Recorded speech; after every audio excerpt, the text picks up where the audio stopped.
You know, it's been a while since I've 30 sat. seconds left. Fuck, I'm already fucking this shit up. It's My been so long. ultimate's ready. It's been a while since I've sat in the training range, or in a map, I guess, and tried to teach you guys about the game.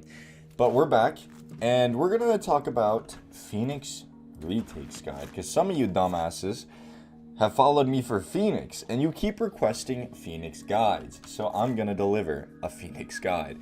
So basically what we're going over is how to properly retake with Phoenix, and there's a lot of fucking ways to do this shit, right?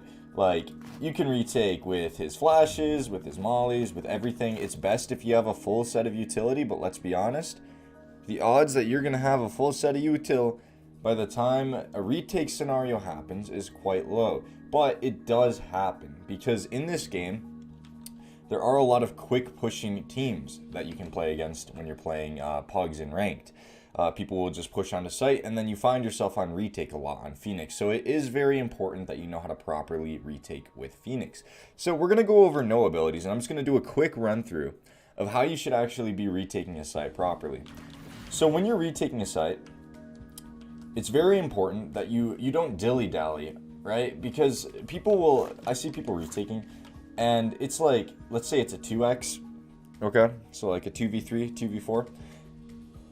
The enemy team has a very good idea of where you're coming from, so you don't need to be like walking all the way from B, right? Like this.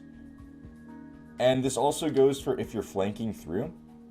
If you're flanking, okay, it's very important that you don't take your sweet ass time, okay? Because that makes everything super stressful for your other teammates or just yourself in general in terms of time limit.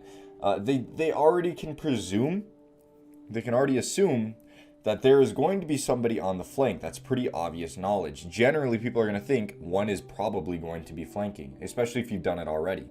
So if you're flanking, try not to be super slow to the point where you're walking through mid window, through garden, all the way up long, right?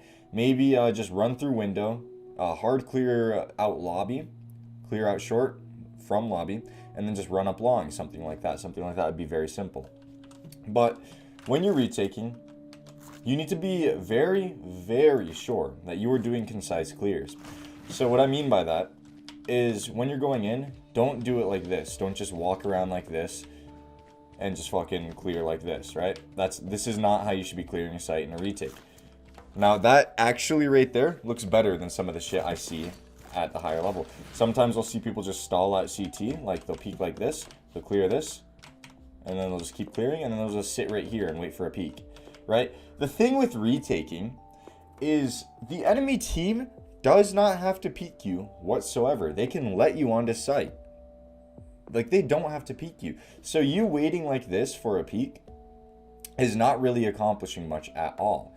But on the contrary, it can accomplish things if the enemy team is fucking stupid and they're very aggressive, very ego players, right? And they just over peek all the time. So when you're coming in, it's best that you do concise clears and you actually hard clear angles like this. You know, you shoulder this out, make sure nobody's playing top box, and then you shoulder this out, you clear this. This is how I always retake. I clear like this, do hard clears, clear here, swing on this, move to site, hard clear this, clear this. This is my retake pathing every single time when I have no utility.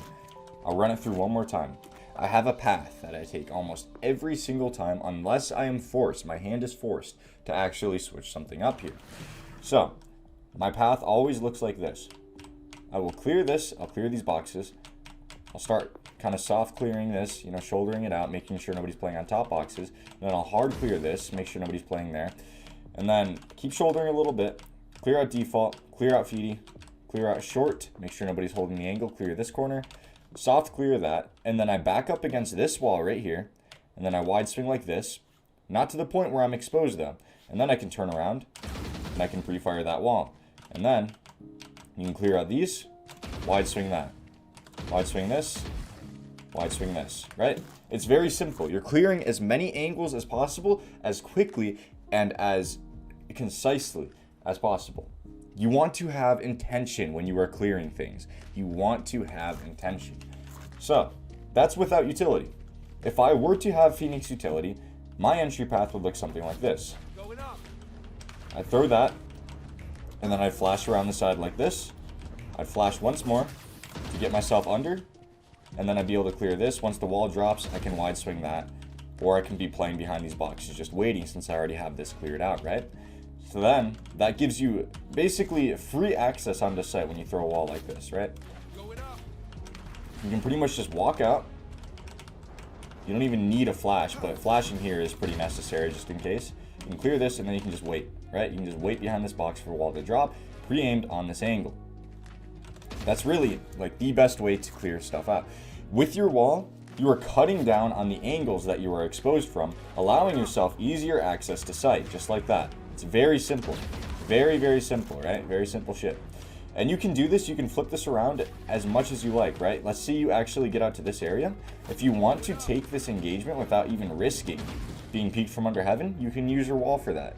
The wall is one of the most important pieces of utility you can use for a retake situation, just for the versatility of it and how you can actually manipulate it and cut down angles. So one of the easiest ways that I've found to actually properly jump out of heaven, right? There's really no real proper way to jump out of heaven, but this is one of the best ways I've found to jump out of heaven, is to pull your wall, right? Make sure nobody's staring at you from long while you do this. You know, you want to clear that. But instantly pull your wall to the left, flash to the right, and then you want to jump up on this box, jump out here, and then flash under, right? That's one of the best ways I have found to actually jump out of heaven. That's a very good way to clear it, because if you are able to actually blind sight with that, because you throw that flash right here, right? It blinds pretty much all of sight except for somebody that's maybe standing behind this box. And then by then, you're jumping out, you're strafing to this box right here. And then you're just sitting on this box, right? Person under heaven can't see you. There's still a wall up if you've timed it well enough. And then you can just throw a flash and peek, right? It's actually free to retake here. Now, I'll talk a little bit about the molly. The molly is very useful. I don't really have lineups for it, but usually when I molly this back corner right here.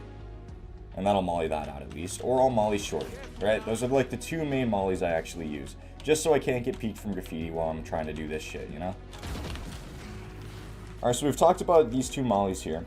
You can also molly this off, and this is a very strong molly spot, right? You just have to make sure you're not getting peeked from this area. That's really the only stipulation with it, is just making sure you're not getting peeked. You just throw it and wait.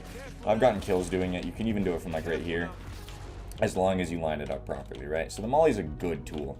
You can also molly under heaven. Let's say all of this is cleared, right? You don't think anybody is actually going to swing you from short. So the way you do this is you line yourself up with the center of this right here. It doesn't have to be perfect, and then just walk forward and throw it. And it's going to land pretty much every single time. It's going to clear this out. So it makes it much easier that you can kind of just like, since you're already exposed to this area, when you throw it, all you really have to do is either hold this and then kind of just swing like that. That's really all you got to do there.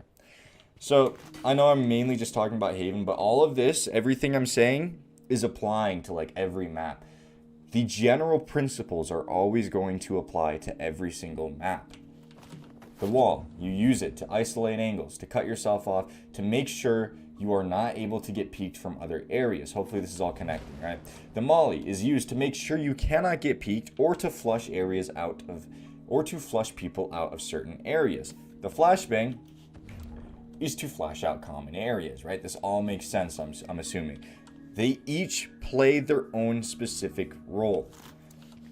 Now with his ultimate, and this is one of the best abilities for a retake. You want to save this for retake if at all possible, unless you have a big play you can do with it, or you think you need it, right? So the ultimate is very good because you can ult in and you can clear everything that I just talked about pretty much for your team, unless you get peeked right away. What some people will do is wait for Phoenix to run up, and then they'll just swing you so you can't get that free intel. Doing something like this, where you just walk up, you know, you throw this, you just very quickly do what I just showed you, and you run through and clear as many angles as possible. That's huge for your team. That's huge. Now the only thing not clear is close right. That's all you have to clear. Obviously you have to worry about this while you're walking out. But then you can just come through, you can clear this, and now you have sight control. Pretty much free sight control, right? So just use what I talked about here. and try and get something out of it, and try and apply it to your own game and different maps in general. Because I'm not going to talk about specific maps, because all it is taking the principles of each ability and applying it to retakes on other areas of the map or other maps in general. So yeah, that's about it. If you guys enjoyed the video, fucking like and shit. And also, you know, code XDR on Advanced GG gets you 10% off. It's a very good deal. Aside from that, a little update for you guys. I am still making videos for Valorant. I just recently have had to take a break to obviously reset my mental and whatnot. I've been doing this shit like 4 videos a week for almost over a year. So this shit's been pretty exhausting, so I needed a break, and I appreciate you guys kind of just bearing with me as I go through all these transformations in my channel. And obviously I'm not the same XTR you guys met like a year ago, but I am still trying to make content that you guys can digest and enjoy and even learn from in some instances. So I appreciate everyone that's been sticking with me through all this time. So you guys have a good day.